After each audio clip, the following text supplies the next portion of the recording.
Video में बात करेंगे केपीआई ग्रीन एनर्जी के बारे में।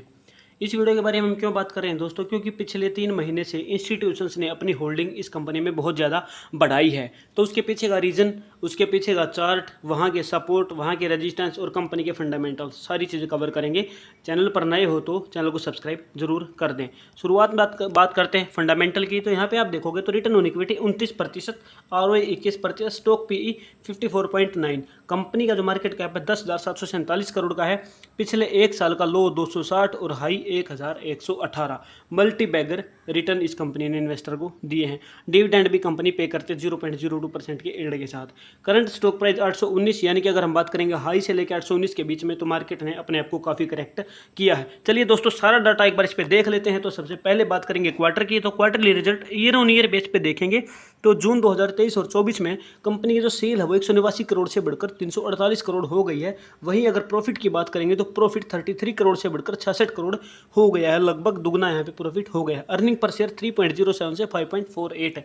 क्वार्टर के नंबर बहुत ही शानदार हमें देखने को मिल रहे हैं। कंपनी की बात करते हैं बोरोविंग की, रिजर्व की। तो कंपनी के रिजर्व जो है देख रहे हैं दोस्तों, तो 2023 के कंपेरिजन में 2024 में 222 करोड़ से बढ़कर 775 करोड़ कंपनी की रिजर्व हो गई है। बहुत ही शानदार रिजर्व कंपनी ने अपने हाथ में रख लिए है। बोरोविंग की अगर बात करते हैं तो बोरोविंग में कंपनी ने लॉन्ग टर्म या शॉर्ट टर्म कोई बोरोविंग की है तो वो हम यहाँ पे देख ले रहे हैं। तो कंपनी ने लॉन्ग टर्म बोरोविंग की है, उसके साथ साथ शॉर्ट टर्म बोरोविंग भी की है, जो कि बहुत ही ज़्यादा है। अगर 2023 के कंपैरिजन में देखेंगे तो 24 में शॉर्ट टर्म बोरोविंग भी बहुत ज़्यादा है और लॉन्ग टर्म बोरोविंग भी कंपनी के पास ज़्यादा है। अब बात कर लेते हैं कैश फ्लो में, देखते हैं कि क्या कंपनी ने अपनी कोई बोरोविंग रीपे की है। तो सबसे पहले जाएंगे फाइनेंशियल एक्टिविटी में, वहाँ पे देखेंगे तो कंपनी की रीपेमेंट ऑफ बोरोविंग हमें देखने को मिल रही है, जो कि -4 करोड़ पहले की थी, फिर 1 करोड़ पे की थी।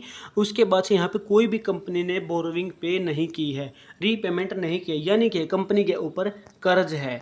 तो इसके बाद से क्या हो सकता है कि इसके वजह से कंपनी का प्राइस नीचे गिर सकता है। अब लास्ट बचता है इन्वेस्टर्स। तो फंडामेंटल में ये सारी चीज़ें हमने कवर की, जिसमें हमें देखने को मिला कि अगस्त 2024 और जून 2024 के बीच में इंस्टीट्यूशंस की जो शेयर होल्डिंग है वो 6% से बढ़ के 12% हो गई और 0.3% से बढ़ के 1.54% हो गई है FII और DII की होल्डिंग। वहीं पर पब्लिक की होल्डिंग 40% से घटकर 37% हो गई है।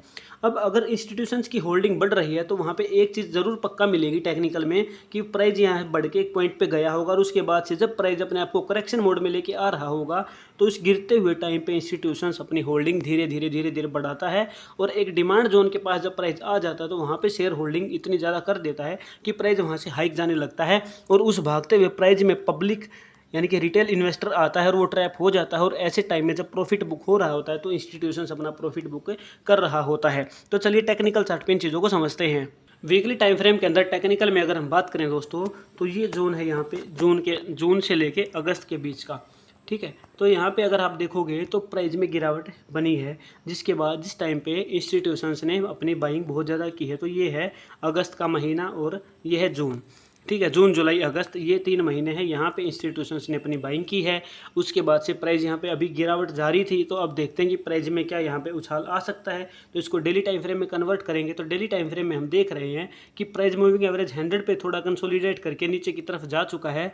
अभी अगर प्राइस यहाँ पर नीचे थोड़ा सा टाइम स्पेंड करता है और ऊपर ब्रेकआउट देता तो शानदार रिटर्न आने वाले टाइम में मिलने वाले हैं, ठीक है। तो यानी कि अगर प्राइस मूविंग एवरेज 100 के नीचे कुछ टाइम से ट्रेड कर रहा है, यानी कि स्टॉक ओवर वैल्यूड तो बिल्कुल भी नहीं है, यानी कि स्टॉक अभी अंडर वैल्यू है। उसके बाद से जो प्रेजेंट कैंडल आप देख रहे हैं तो ये कैंडल हमें बताती है कि आने वाले टाइम में बहुत कोई बड़ा बदलाव आने वाला है, यानी कि एक इम्बैलेंस कैंडल है। ना बायर यहाँ पर कोई कॉन्फिडेंस में है, ना सेलर यहाँ पर कॉन्फिडेंस में है। अभी यहाँ से अगली कैंडल जो भी बनेगी, जिस भी डायरेक्शन में बनेगी, उसी डायरेक्शन में मैक्सिमम जो बायर या सेलर है उसी का मूड हमें देखने को मिलेगा। अगर ग्रीन कैंडल बन जाती है तो आने वाले टाइम में एक अच्छा रिटर्न, अच्छा टारगेट हमें यहाँ पर मिल सकता है। अगर हम यहाँ पर अगर यूज़ करें पिवोट ट्रेडिशनल तो आप देखेंगे तो प्राइस S1 पे सपोर्ट लेने की कगार पे आ गया है। अब अगर इम्बैलेंस कैंडल के बाद से ग्रीन कैंडल मिलती है तो हमें टारगेट 962 का मिलेगा और उसके बाद से अगर हम बात करें तो सेकंड टारगेट हमें 1062 का मिलने की पॉसिबिलिटीज़ हमारी मैक्सिमम है। तो इस स्टॉक के ऊपर आप नज़र बना के रखिएगा। इम्बैलेंस कैंडल बन चुके हैं तो अच्छे टारगेट हमें मिलने की पॉसिबिलिटीज़ है, लेकिन प्राइस में गिरावट भी जारी है, तो संभल कर रहे, एक स्टॉप लॉस के साथ इस स्टॉक पर नज़र बना के रखे।